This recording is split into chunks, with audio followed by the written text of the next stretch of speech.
fin de semana empezaron a impulsar la derecha un comentario, un tweet de uno que se dice es científico de Harvard. Y bueno, por ser Harvard empezaron a impulsar en gran medida esto.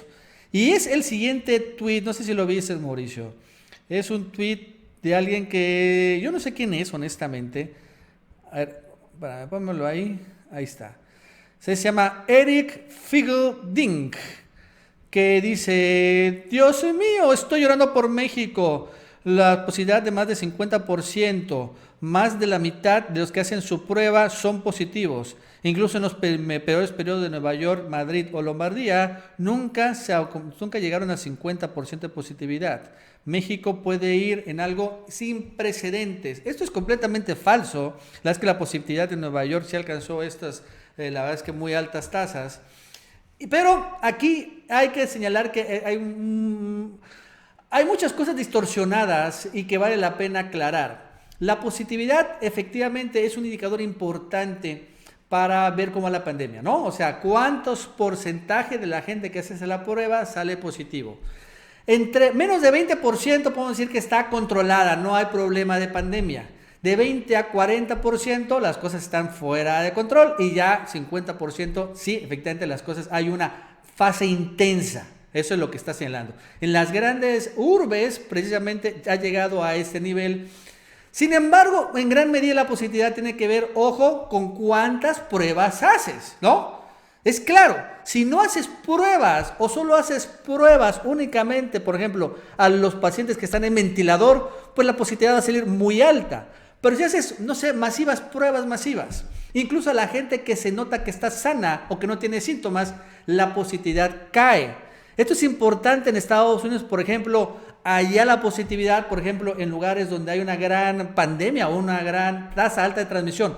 Florida, por ejemplo, la positividad está en menos de 10%. ¿Por qué? Porque allá hacen muchas pruebas y además hacen varias veces la misma prueba a una persona.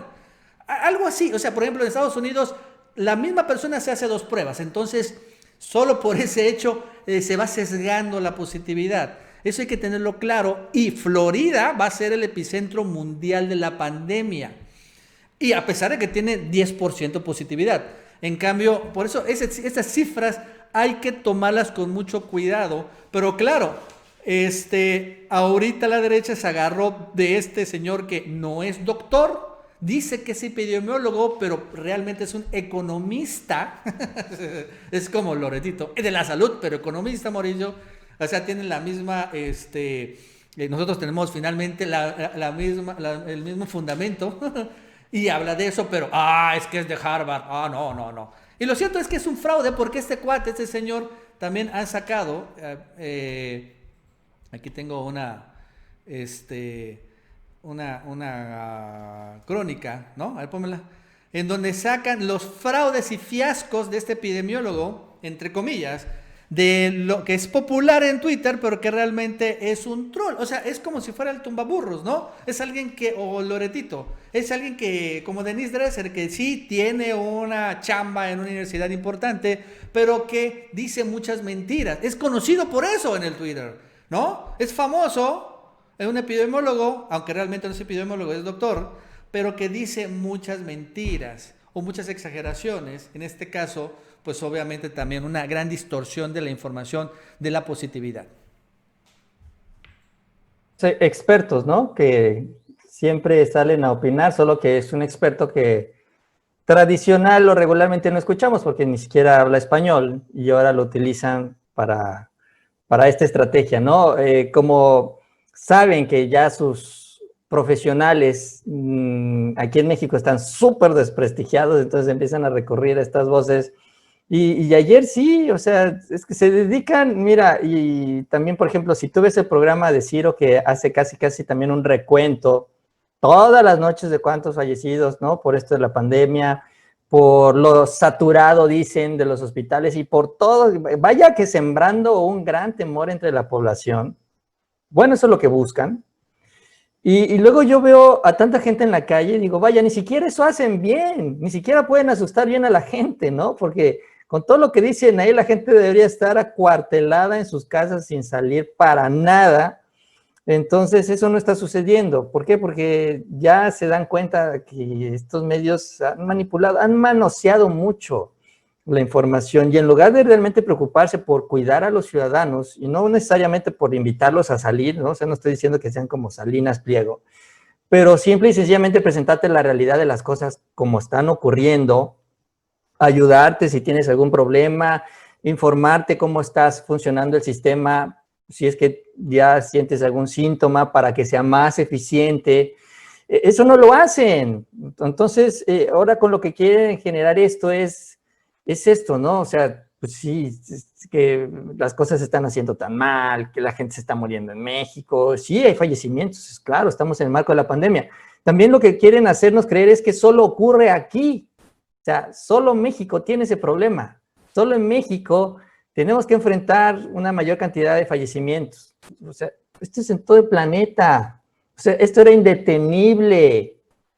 Solo que son ideas que tratan de sembrar y la verdad no creo que lo estén logrando. Por eso tienen que recurrir a estos personajes, pero pues yo supongo que hay gente que sí se las cree, ¿no? Por eso también hay que seguir en el esfuerzo de combatir la infodemia, ¿no? Sí, al final es algo que nunca va a frenarse, Mauricio. Pero fíjate que en medio de esto también salieron, obligaron al equipo de salud a sacar una gráfica nueva que vale la pena verla y explicarla. Ahorita deja que se actualice un poco. Es una gráfica que se llama curva epidémica estimada, confirmados sospechosos por porcentaje de positividad. Esta es una gráfica que no es la que vemos todos los días, porque es una curva que empieza de entrada a graficarse dependiendo cuánto tú tuviste el síntoma. Por ejemplo, si tú hoy te sientes mal, empiezas a tener fiebre, pero vas hasta el domingo al doctor, entonces y haces la prueba y la prueba te la dan el miércoles, el miércoles es que te registran, ¿no? Sin embargo, esta curva está registrada de cuándo arrancó el síntoma. ¿Cuándo te sientes mal? Me sentí mal el lunes. Ah, bueno, pues ahí. Entonces, esa es una. Y la otra también estima la positividad precisamente, ¿no? También los casos sospechosos, que lo más probable es que sean confirmados. Entonces, lo importante de esta curva es el final, Mauricio. Podemos ver que por primera vez en una curva estamos viendo un pico, que es el 31 de mayo, precisamente, y después de esto vemos como una especie de meseta, o sea, que una estabilización e incluso rumbo al 12 de junio, porque esta curva está actualizada hasta esa fecha, precisamente por todo lo que te comento, vemos un pequeño descenso, ¿no? Algo que no había registrado como lo vemos en todo esto. Es algo que, por ejemplo, ya no han subido más de 5,000 casos diarios de la gente que se ha sentido mal, enfermado, y ya después vemos que hay un leve descenso. Es una curva que el propio López-Gatell señala que, bueno, no es para echar las campanas al vuelo, pero estamos viendo que se cumplió la proyección de que fin de mayo, o bueno, no tan exacto, pero sí que el fin de mayo se dio el pico y ya pasamos ese pico. Es lo que está diciendo así. Al margen de los datos que nos vayan dando todos los días, de todos esto es lo actualizado y lo estimado. Y cuando menos vemos aquí algo que podríamos decir que estamos ya en el pico, ya las que sí, que lo pasamos, pues es probable, ¿no? A pesar de que los datos parezcan muy extremos, 200,000 casos, dices, wow, pero la verdad es que las cosas parece que están muy controladas, o cuando menos estables. Sí, esto, mira, cuando le doy vueltas yo a esta situación, bueno, entiendes que hay mucha gente que tomó la decisión y pudo guardarse en su casa. Incluso ahorita no salen muy poco, y si van a trabajar, pues van unos cuantos días a la semana. Y hay gente que de plano tiene que salir, tiene que ir a trabajar, y ahora también que se reactivan muchas actividades, tienen que ir a trabajar. Entonces, de esta gente que tiene que salir más seguido a la calle, pues finalmente está más expuesta a esta enfermedad. Y va a llegar un momento en el que pues va a llegar un tope en este grupo de contagios y poco a poco va a ir bajando. Entonces, cuando baje ahí, ya muchos que están guardados van a empezar a salir, ¿no? Pero entonces como que, digamos, no te voy a decir la inmunidad de rebaño, pero más o menos parecido, pero con un pequeño grupo de la población que es el que está saliendo constantemente, que es el que tiene que salir, que es lo que significaría ya la baja de nuestra curva. Pero eso pues tiene que ser gradual. O sea, aquí la idea de aplanar la curva es que lo vamos a hacer todo más largo, porque era de dos, o hacerlo todo rápido y con un pico impresionante, o hacerlo planado, pero largo, largo, largo. Y aquí se optó, y con justa razón, hacerlo aplanado y hacerlo largo, largo. Entonces, incluso mientras más plano, hasta más largo es el periodo, el proceso. Entonces, eso es lo que hay que ir entendiendo. Y yo creo que mucha gente lo ha entendido así, lo ha asimilado y está buscando y está aprendiendo también cómo comportarse en esta, como le dicen, la nueva normalidad, que es una realidad, porque ya también hay un punto de tolerancia, o sea, muchos ya no pueden estar así encerrados como sucede, y poco a poco van haciendo algunas actividades ahí en su cuadra, salen a la calle, caminan y se regresan. Es un proceso muy gradual y ahí es donde vamos a ver este bajón, pero pues es que la paciencia también se va terminando y eso es a lo que apelan con esta desinformación, ¿no? Y mira, Mauricio, cómo se ven las curvas aplanadas y no aplanadas. La verdad es que esta es una muy buena gráfica, vale la pena señalar. Mira, esta es la primera. Las curvas no aplanadas son las de Reino Unido, Italia, Francia, ¿no? Y España, y Estados Unidos. Son las que vemos, como vemos aquí, que subieron un chorro al principio, ¿no? Y después ya han bajado. Esta es la curva no plana. Y las curvas aplanadas son todas las de Latinoamérica. Chile, Perú, México, Colombia, Argentina. Como vemos, tiene una trayectoria más suave. Ninguna parece todavía llegado al pico, precisamente porque estamos hablando de aplanar la curva. Aquí se ve muy clara gráficamente eso. Pero lo que se ganó aquí fue tiempo, días, comprar ventiladores, preparar hospitales, contratar enfermeras, comprar mascarillas, etcétera, etcétera. Y eso es lo que estamos viendo aquí. Esto es aplanar la curva. Aquí se nota muy claramente. Es que no se aplanó. Pues cómo no, aquí se ve. Comparándonos con Estados Unidos, Reino Unido, Italia, Francia, que les llegó de sopetón la infección. Todos los países en Latinoamérica han sido, yo creo, de una u otra manera más exitosos, ¿no? En esto. Y eso finalmente es lo que se buscaba, ¿no? No es una solución buena o mágica, pero era la estrategia y ya creo que se cumplió. Y por eso es muy desesperante, a todos les desespera que todavía no arranca la vagada. Pues no, porque precisamente estamos en esta suavidad de la curva aplanada. A pesar de todo, son 5,000 casos. En el peor caso, si hubiéramos estado en el primer momento, podemos llegar a tener 30 o 40,000 casos diarios.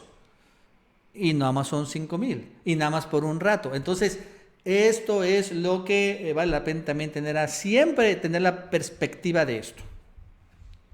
Sí, eso es lo importante, ¿no? Se consiguió el espacio para actualizar el sistema de salud, algo que quería hacer el presidente de manera muy gradual para no, pues, comprometer de sopetón tanto presupuesto y también llegar a la pobreza franciscana, ¿no? Ahora la situación lo obligó y actualizó el sistema de salud, porque ya eso que se hizo, ahí se va a quedar, no va a desaparecer cuando termine la pandemia. Es un importante avance en la infraestructura, eso es lo que dio la oportunidad de tener estos meses adicionales y yo creo que ya por eso también se valora o pesa más la reactivación económica, ¿no? Porque si bien la salud es importante, ahora sí se puede atender a un mayor número de personas como para ir reactivando la economía, ¿no? Yo creo que así es como se tomó esta decisión. Incluso varios gobiernos lo están haciendo así, no nada más es en México. Entonces, es ir adaptándonos a la nueva etapa.